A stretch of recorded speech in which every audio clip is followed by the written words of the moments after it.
पेपे coin में हमें बहुत एक बड़ी रेड कैंडल या फिर एक बहुत बड़ी मैनिपुलेशन देखने को मिली कल रात को। ये मैनिपुलेशन किसके द्वारा की गई, इसके पीछे क्या रीजंस हो सकते हैं, क्या यहाँ पे कोई लिक्विडिटी की प्रॉब्लम थी? We are gonna find it out in this video. Hey guys, this is Madhur from the finance school and without wasting any further time let's get started.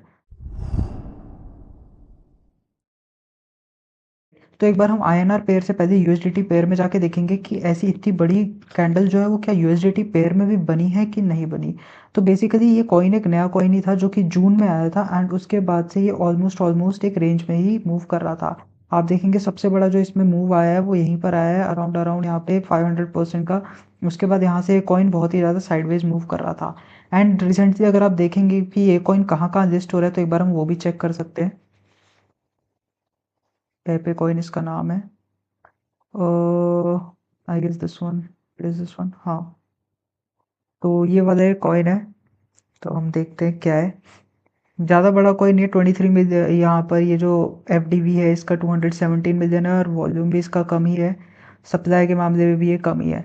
तो बेसिकली हम देख सकते हैं कि यहाँ पर ये कॉइन जो है कहाँ का लिस्ट है। तो ये रेडियम में बिले, ये मीटियोरा, मतलब कि मोस्ट ऑफ दी यहाँ पे डिसेंट्रलाइज एक्सचेंजेस है जहाँ पे लिस्ट हो रखा है। तो यहाँ पर क्या है, क्या यहाँ पे दिक्कत हुई होगी कि यहाँ पे इतनी बड़ी विक देखने को मिली। तो बेसिकली आप देख सकते हैं इस कॉइन में वॉल्यूम ही नहीं थी। 29 नवंबर को ये कॉइन जो है कॉइन डीसी एक्स पे लिस्ट हुआ जो कि इंडिया का सबसे बड़ा एक्सचेंज है। उसके बाद से यहाँ पे एक छोटी सी विक लगी एंड तब से कॉइन साइडवेज हुआ। फिर हमने कल अराउंड 5 बजे के आसपास देखा कि ये कॉइन एबनॉर्मली अराउंड 1,46,000% की यहाँ पर इसने विक लगाई एंड यहाँ पर उसने स्ट्रेट अवे उसके बाद एक सीधा सीधा डंप देके फिर से साइडवेज हो गया। तो ये विक कैसे लगी, क्या यहाँ पे कुछ इनसाइडर न्यूज़ थी या फिर ये मैनिपुलेशन थी by the people of coin DCX है, इसके पीछे क्या रीज़न था? तो इसके पीछे कई रीजंस हो सकते हैं। यहाँ पर सबसे बड़ी जो प्रॉब्लम थी वो थी यहाँ पे लिक्विडिटी की प्रॉब्लम हो सकती है कि यहाँ पर लिक्विडिटी कॉइन को नहीं मिली। तो यहाँ पे लिक्विडिटी के चक्कर में सबसे ज़्यादा जो लॉस हुआ है वो कॉइन डी6 में से किसी का नहीं हुआ, वो सबसे बड़ा लॉस हुआ है इन्वेस्टर्स का।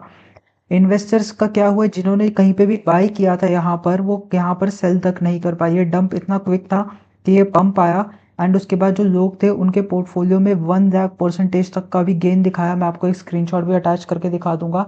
एंड स्ट्रेट अवे वहाँ पे कोई भी अपने टोकन्स को नहीं बेच पाया एंड जिसने कोशिश भी करी कि वो अपने टोकन्स को बेच दे, ही booked a loss of around 90 to 95%। मतलब उन्हें 1 लाख% का गेन मिलना तो छोड़ो, जो उसकी कैपिटल थी वो भी वाइप आउट हो गई है। तो इसमें जो है कॉइन डीसीएक्स को क्या कॉम्पनसेशन देना चाहिए? वेल, कॉम्पनसेशन का तो मेरे को नहीं पता but at least they should give an that ऐसा क्यों हुआ हमारे एक्सचेंज में, और उनको इसके लिए एक स्टेटमेंट तो पक्का पक्का अपने सोशल मीडिया प्लेटफॉर्म्स पर देनी चाहिए because it is very necessary. इतने बड़ा आप एक्सचेंज चला रहे हैं and if you can't control the price movements तो फिर वो एक बहुत ही बुरी चीज़ हो सकती है। ऐसा पहले वजीर एक्स पर भी हुआ था शिबा इनू के साथ। जैसे ही शिब लॉन्च हुआ था तो फिर शिब अपने प्राइस से 800 to 900x के ऊपर ट्रेड कर रहा था एंड उसके बाद उन्होंने प्राइस को नीचे डंप मारा एंड वो वहीं से उस टाइम वहाँ पर प्राइस स्टेबल हुआ। तो ये हमें देखने को मिलती है क्योंकि ये इंटरनेशनल पेयर में था एंड फर्स्ट टाइम ये आईएनआर पेयर में आया तो वहाँ पे प्रॉब्लम हो सकती थी, पर प्रॉब्लम यहाँ होनी चाहिए थी जब ये कॉइन लिस्ट हुआ, जब इसकी प्राइस ऑलमोस्ट इक्वलेंट हो गई थी तो फिर इसको फिर से पंप और डंप कराने की क्या जरूरत थी।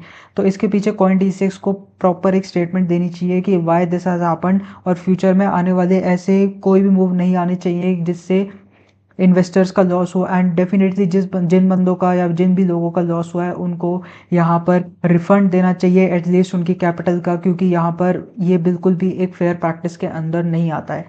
सो पेपे कॉइन के लिए मेरे हिसाब से इतना ही न्यूज़ था कि कॉइन डी6 की तरफ से एक स्टेटमेंट आना चाहिए, this is not a fair practice with which exchange can succeed. So this was all from my side. If you like the video, please like, comment and share down below. If you have any suggestion you can give me down, it is highly appreciated. Till then, we'll meet up in the next video.